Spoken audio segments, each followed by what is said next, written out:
নমস্কার। চাঁদনি চ্যানেলে আপনাদের স্বাগত জানাই। আজ আপনারা শুনছেন একটি অসাধারণ গল্প, রাজ মুকুট।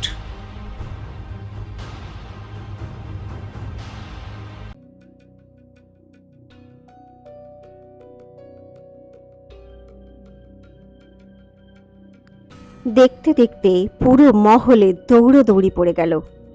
সব সৈন্যরা যমুনার খোঁজ করতে লাগলো। চন্দ্রাবতী সোনালের সঙ্গে আর সমস্ত পাটরানীরা ওদের নিজেদের নিজেদের কিন্নরদের সঙ্গে রানীমহলের কোনায় কোনায় খুঁজতে শুরু করলো, কিন্তু যমুনার কোনো চিহ্নই পাওয়া গেল না। রানীমা, সোনাল বলল, আমার মনে হয় না ও এখানে কোথাও লুকিয়ে আছে। কোনো গুপ্ত রাস্তা দিয়ে বোধহয় পালিয়ে গেছে। চন্দ্রাবতী অস্বীকার করে বলল, পুরনো পুকুরের দিকের পথ আগেই বন্ধ করে দেওয়া হয়েছে, আর কাল কুঠুরির দিকে যে সুড়ঙ্গ আছে ওখানে আমি সৈন্য পাহারায় বসিয়ে দিয়েছি, তাই ওখান থেকে পালানোর সাহস ও করবেই না। একথা বলতে বলতে চন্দ্রাবতীর হঠাৎ মনে পড়ে গেল পুরনো পুকুরের পাশে ধ্বংসস্তূপের সেই কাল কুঠুরির কথা, যেখানে যমুনা সুরমাকে বন্দি করে রেখেছিল। ওখানে মহল থেকে বাইরে যাওয়ার একটা গুপ্ত রাস্তা তৈরি করা হয়েছে। সোনাল, এক্ষুনি কিছু সৈন্য নিয়ে পুরনো পুকুরের পাশের ধ্বংসস্তূপের দিকে যাও। কথা বলে চন্দ্রাবতী দ্রুত পুরনো পুকুরের দিকে দৌড়ালো। সোনালও সৈন্যদের ডাকতে গেল। চন্দ্রাবতী পুরনো পুকুরের পাশের ধ্বংসস্তূপের মধ্যে দিয়ে সুড়ঙ্গের সিঁড়ি দিয়ে নেমে কালকুঠুরিতে পৌঁছল। যমুনা হয়তো সুরমাকে এখানেই বন্দি করে রাখতে চেয়েছিল, কিন্তু যখন রাজমাতা এই জায়গাটা দেখে নিলেন, তখন সুরমাকে এখান থেকে অন্য জায়গায় সরাতে বাধ্য হলো যমুনা। চন্দ্রাবতী একটা মশাল জ্বালালো আর সুড়ঙ্গের মধ্যে দিয়ে এগিয়ে যেতে থাকলো। কিছুটা এগিয়ে গিয়ে একটা কাঠের সিঁড়ি দেখতে পেল, যেটা অন্ধকার সুড়ঙ্গের মধ্যে প্রবেশ করছিল। চন্দ্রাবতী দ্রুত পায়ে সুড়ঙ্গের মধ্যে ঢুকলো। এটা তো খুবই ছোট সুড়ঙ্গ, চন্দ্রাবতী মনে মনে বলল। দম আটকে আসছে। এই সুড়ঙ্গ এতটাই ছোট ছিল যে একবার একজনই প্রবেশ করতে পারত। লম্বা মানুষের দাঁড়ানোর মতো জায়গাই ছিল না। এরই সঙ্গে স্যাঁতসেঁতে আর দমবন্ধ পরিবেশ ছিল। চন্দ্রাবতী গভীর শ্বাস ফেলতে ফেলতে এগিয়ে গেল। হঠাৎ ও একটা ভয়ঙ্কর হুঙ্কার শুনতে পেল। চন্দ্রাবতী চমকে নিচে তাকালো। ওর পায়ের কাছে দুটো সাপ ফোঁস ফোঁস করে ভয়ঙ্কর শব্দ করছিল। চন্দ্রাবতী পলকের মধ্যে কেঁপে উঠল। সঙ্গে সঙ্গে সাপ দুটো চন্দ্রাবতীর উপর ঝাঁপিয়ে পড়ল। এক হাতে মশাল ধরে চন্দ্রাবতী অন্য হাত দিয়ে কাটারি চালালো। একসাথে দুটো সাপ কেটে 4 টুকরো হয়ে ছড়িয়ে পড়ল দূরে। চন্দ্রাবতী হাঁপ ছেড়ে সামনে এগোতে লাগলো। দূরে একটা ছায়া দেখতে পেল হঠাৎ। সেই ছায়াটা জোরে জোরে আঁচড়ে কামড়ে দৌড়ানোর চেষ্টা করছিল সুড়ঙ্গের সরু গলির মধ্যে। চন্দ্রাবতী বুঝতে পারল ছায়াটা কে। দাঁড়াও যমুনা, চন্দ্রাবতী উচ্চকণ্ঠে চিৎকার করল, না হলে এখান থেকে জীবিত যেতে পারবি না তুই। সেই মেয়েটা সত্যিই যমুনা ছিল। ও দাঁড়িয়ে পিছন ঘুরে দেখল। চন্দ্রাবতীকে ওখানে দেখে ও রাগে ক্ষিপ্ত হয়ে গেল। এখান থেকে ফিরে যা চন্দ্রাবতী, ও দাঁত পিষতে পিষতে বলল, না হলে আজ আমি তোকে প্রাণে মেরে ফেলব। কথা বলে ও ওর কাছ থেকে একটা ত্রিশূলের মতো অস্ত্র বার করলো আর দ্রুত চন্দ্রাবতীর উপর ঝাঁপিয়ে পড়ল। চন্দ্রাবতীও কাটারির আঘাত করার জন্য হাত উপরে তুলল, কিন্তু সুড়ঙ্গে এত জায়গা ছিলই না। লম্বা চন্দ্রাবতীর হাত সুড়ঙ্গের ছাদে ধাক্কা খেল, কিন্তু যমুনার ছোঁড়া ত্রিশূলের একটা ফলা চন্দ্রাবতীর বুকে গেঁথে গেল। চন্দ্রাবতী ছটফট করে উঠল। কাটারি আর মশাল দুটোই ওর হাত থেকে পড়ে গেল। কি যেন বলেছিলি তুই আমাকে? যমুনা রেগে গিয়ে বলল, আমি তোর কাছে প্রাণ ভিক্ষা চাইব? এখন ভিক্ষা তো আমি তোকে দেব। একথা বলে ত্রিশূল ও আরো জোরে চন্দ্রাবতীর বুকের ভিতরে ঢুকিয়ে দিতে লাগলো।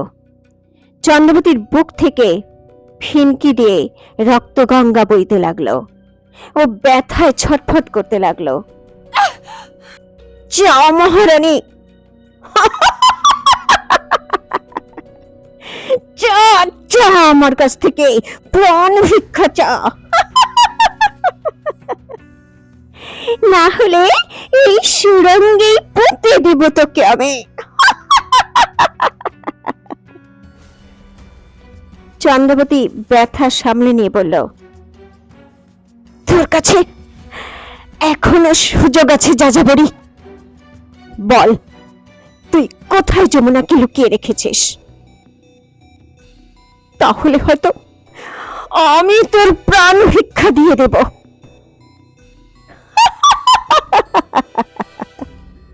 তাই বুঝি? যমুনা পৈশাচিক ভাবে হাসতে হাসতে বলল, তোর প্রাণ এখন আমার হাতের মুঠোয়, আর তুই আমার প্রাণ ভিক্ষা দেওয়ার কথা বলছিস? ঠিক আছে, তবে সুরমার ঠিকানা তো আমি তোকে কখনোই বলবো না, কিন্তু এটা বলবো যে তোর ওই বিশ্বস্ত সুমন্তকে আমি মেরেছি। হ্যাঁ হ্যাঁ, আমি ঠিক এইভাবে ওরই ছুরি ওরই বুকে মেরেছিলাম আমি। বেচারা ছটফট করে নিজের প্রাণ দিয়ে দিয়েছিল। এ কথা শুনেই চন্দ্রাবতীর রাগে রক্ত টকবক করে ফুটতে লাগলো। ও সর্বশক্তি দিয়ে একটা ঘুষি মারলো যমুনার মুখে। যমুনা টলমল করে পিছনের দিকে সরে গেল। চন্দ্রাবতীর জন্য এইটুকু সুযোগই যথেষ্ট ছিল। ও দ্রুত ওর বুক থেকে ত্রিশূল টেনে বার করল আর যমুনার উপর ঝাঁপিয়ে পড়ল। যমুনাও দ্রুত চন্দ্রাবতীর কাটারি তুলে নিল। এরপর দুজনের মধ্যে সংঘর্ষ শুরু হলো। কাটারি আর ত্রিশূল একে অপরকে জব্বর টক্কর দিতে লাগলো। একে অপরকে আঘাত করতে করতে দুজনেই রক্তাক্ত হতে লাগলো। সুড়ঙ্গের বাতাস কম থাকায় বদ্ধ পরিবেশে দুজনেই হাঁপাতে লাগলো। দুজনেই যেন একে অপরের রক্তের পিপাসায় মেতে উঠেছে। বল, তুই কেন মারলি সুমন্তকে? বাঘিনীর মতো গর্জন করে চন্দ্রাবতী ত্রিশূল দিয়ে আঘাত করলো যমুনাকে। যমুনা সামলাতে পারল না, আর ত্রিশূল ওর বুক ছেদ করে ভিতরে ঢুকে গেল। ও ব্যথায় ছটফট করতে লাগলো। তারপর মাটিতে লুটিয়ে পড়ল। বল, সুরমা কোথায়? ত্রিশূলটাতে চাপ দিয়ে যমুনার বুকের ভিতরে আরো ঢুকিয়ে দিতে দিতে ওকে জিজ্ঞাসা করলো চন্দ্রাবতী। যমুনা ছটফট করে বলল, কখনোই বলবো না চন্দ্রাবতী, চাইলে তুই আমাকে মেরেও ফেলতে পারিস, কিন্তু তবুও আমি তোকে বলবো না। একথা বলে ও ওর এক হাতের বাহু তুলতেই ওর কাছ থেকে একটা ছোট কালো রঙের সাপ বেরিয়ে এলো আর দ্রুত চন্দ্রাবতীর উপর ঝাঁপিয়ে পড়ল। চন্দ্রাবতী নিজেকে বাঁচানোর চেষ্টা করলো, কিন্তু ততক্ষণে সাপটা তার বিষাক্ত দাঁত চন্দ্রাবতীর হাতের কবজিতে বসিয়ে দিল। সঙ্গে সঙ্গে চন্দ্রাবতী অনুভব করলো ঝাঁঝালো তীব্র বিষ চচ্চড় করে চন্দ্রাবতীর রক্তের সঙ্গে মিশে যাচ্ছে। এটা তো খুবই মারাত্মক বিষ, মনে মনে বলে চন্দ্রাবতী দূরে ছুঁড়ে ফেলে দিল সাপটাকে, আর ওর হাত থেকে বিষ মুখ দিয়ে চুষতে লাগলো। তখনই বুকে বিঁধে থাকা ত্রিশূল বার করে যমুনা হেসে বলল,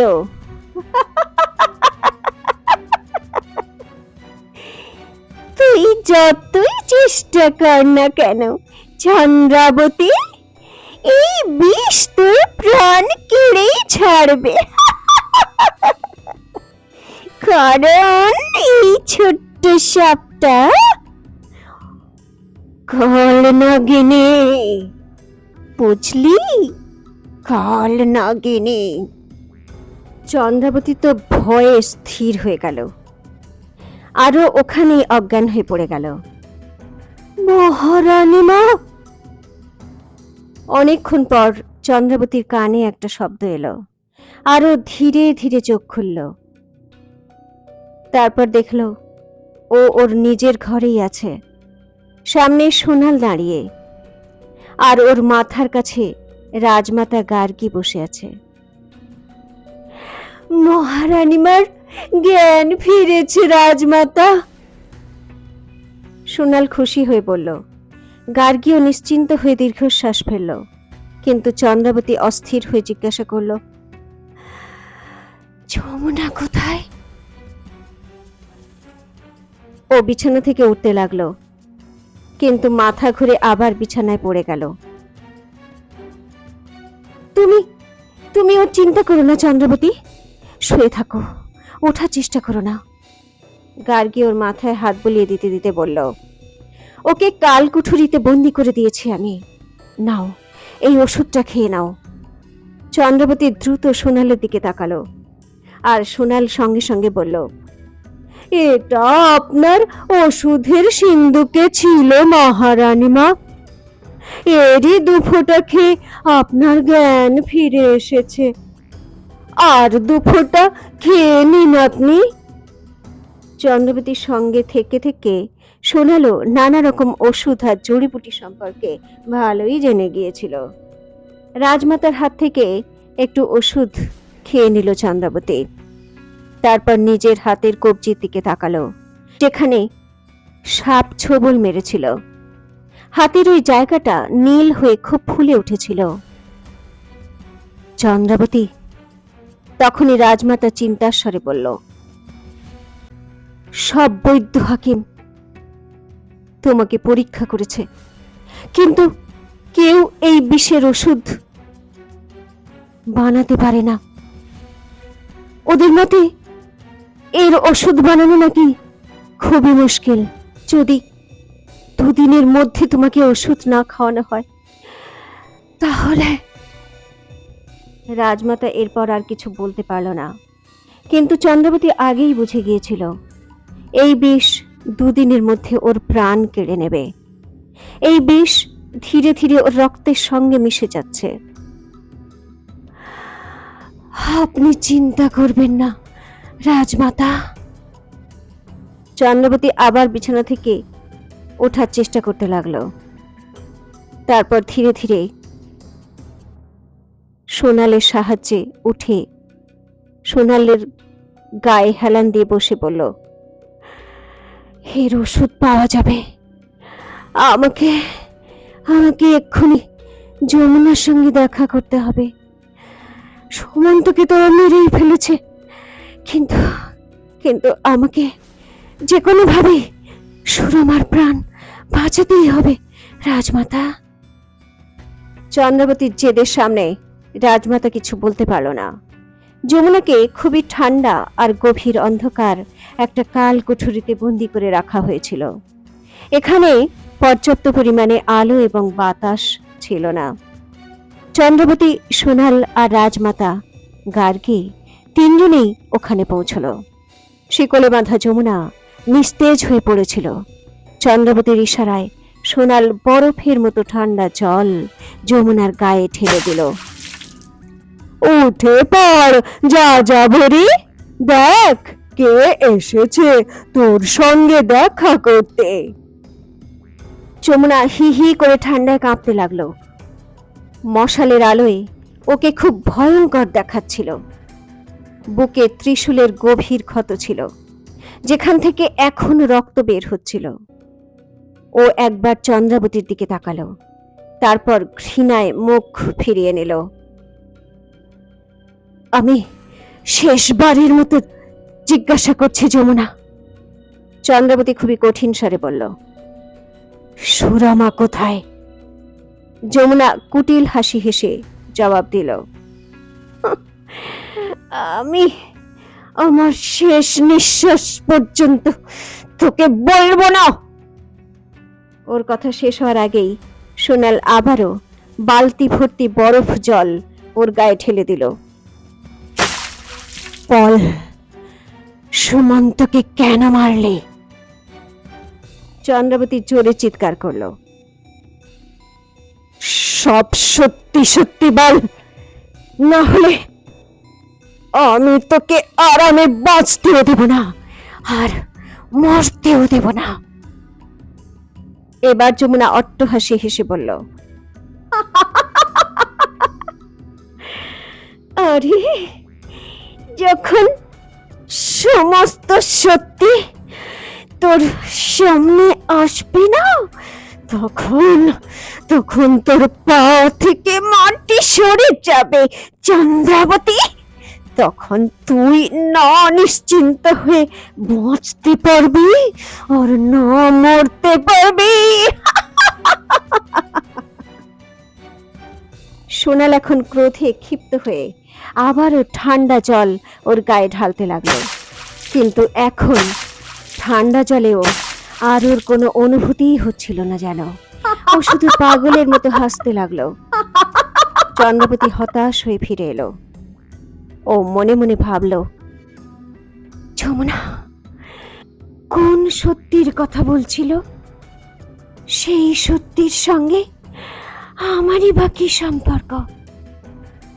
তখনই বীরেন্দ্র প্রতাপের দুজন দেহরক্ষী যোগেশকে নিয়ে এলো। মহারানী মা। যোগেশ চন্দ্রাবতীর পায়ের কাছে পড়ে বলল, আমি সুরমা বা সুমন্তের সম্পর্কে কিচ্ছু জানি না। আমি তো সেটাই করতাম। যমুনা আমাকে যা করতে আদেশ করত। তাই নাকি?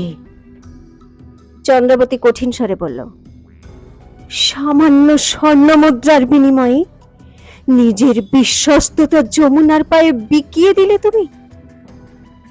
তুমি তো মহারাজের অঙ্গরক্ষক ছিলে, তাই না? যোগেশ লজ্জায় মাথা নিচু করে নিল। চন্দ্রাবতী আরো জিজ্ঞাসা করল, সুরমাকে তুমি তো সুরঙ্গের কুঠুরিতে বন্ধ করেছিলে, তারপর ওখান থেকে কোথায় সরিয়ে দিয়েছ? আমি কিচ্ছু করিনি মহারানী মা। ও ঘাবড়ে গিয়ে বলল, যমুনা ওকে গুপ্ত রাস্তা দিয়ে নিজেই কোথাও সরিয়ে দিয়েছে। এখন জানি না যমুনা ওকে কোথায় বন্দি করে রেখেছে। চন্দ্রাবতী প্রচন্ড রেগে গেল। নিয়ে যাও একে, আবার কাল কুঠুরিতে বন্দি করে দাও। চন্দ্রাবতীর আদেশ পেয়েই সৈন্যরা যোগেশকে নিয়ে চলে গেল। রাজমাতা, চন্দ্রাবতী গার্গীকে বলল, যমুনা একা নয়, নিশ্চয়ই ওর অনেক সঙ্গী আছে। ও কোনো ভয়ঙ্কর দলের জন্য কাজ করছে রাজমাতা। আমাকে এর খোঁজ নিতে যেতেই হবে, না হলে সুরমাকে হয়তো আমি বাঁচাতে পারবো না। না চন্দ্রাবতী। গার্গী ঘাবড়ে গিয়ে বলল, আমি তোমাকে কোথাও যেতে দেব না, আর এই অবস্থা তো একেবারেই নয়। তোমার শরীরে তো ওই বিষ। চন্দ্রাবতী ওর কথা থামিয়ে দিয়ে বলল, আমি একা যাব না রাজমাতা, আমার সঙ্গে অগ্নিও যাবে। আর আমার এই বিষের ওষুধ হয় অগ্নি বানাতে পারবে, আর না হলে চপলা মাসি। সেই জন্য আমাকে আটকাবেন না। আমার কাছে মাত্র 2 দিন সময় আছে। রাজমাতা এখন চাইলেও ওকে আটকাতে পারল না। পরের দিন সকালে চন্দ্রাবতী মহল থেকে রওনা হলো। রাজমাতা ওর জন্য বিশেষ রথ প্রস্তুত করালো, যাতে ও আরামে যাত্রা করতে পারে। সঙ্গে কিছু সৈন্যও ছিল। চন্দ্রাবতীর এই ছোট দল জঙ্গলের মধ্যে অগ্নিসিংহের আস্তানার দিকেই রওনা হলো। চন্দ্রাবতী বিষের প্রতিক্রিয়ায় খুবই অস্থির হয়ে পড়ছিল ও মাঝে মাঝে ওষুধের কয়েক ফোঁটা নিজেকে অজ্ঞান হওয়ার হাত থেকে বাঁচানোর চেষ্টা করছিল।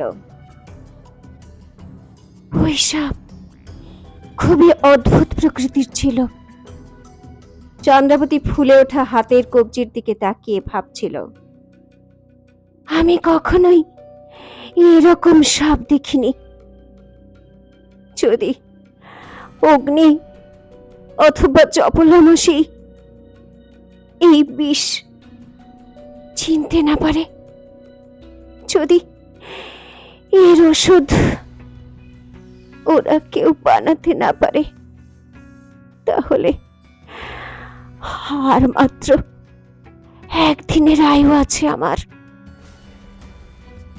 চন্দ্রাবতীর অস্থিরতা এখন আরো বেড়ে গেল, কিন্তু ও নিজেকে সামলে নিয়ে মনে মনে বলল, কিন্তু আমি মরার আগে সুরমার খোঁজ আর সুমন্তের হত্যার রহস্য উদ্ঘাটন করেই ছাড়ব। যমুনা ওকে কেন মারল? সত্যি কি সুমন্ত অগ্নির মা উর্মিলার হত্যাকারীর খবর পেয়ে গিয়েছিল? আর বীরেন্দ্র প্রতাপের পত্নী হওয়ার পর যমুনা কি চাইতো না যে বিক্রমগড়ের রাজ সিংহাসনে অন্য কেউ বসুক? হঠাৎ ওর রথ কেঁপে উঠল আর ঘোড়া চিৎকার করতে লাগলো। চন্দ্রাবতী রথের পর্দা সরিয়ে দেখল আর স্তম্ভিত হয়ে গেল। ওর ছোট্ট দলটাকে চারদিক থেকে কিছু মুখোশধারী ঘোড়সওয়ার ঘিরে ফেলেছিল। কারা এই মুখোশধারী ঘোড়সওয়ার, আর কেই বা এদের উদ্দেশ্য, আর কেই বা সে যার ইশারায় যমুনা, রাজমাতা, সূর্যপ্রতাপ আর চন্দ্রাবতীকে হত্যা করতে চায়? জানার জন্য শুনতে থাকুন রাজমুকুট, এক ঐতিহাসিক প্রতিশোধ, শুধুমাত্র চাঁদনীর সঙ্গে চাঁদনী চ্যানেলে।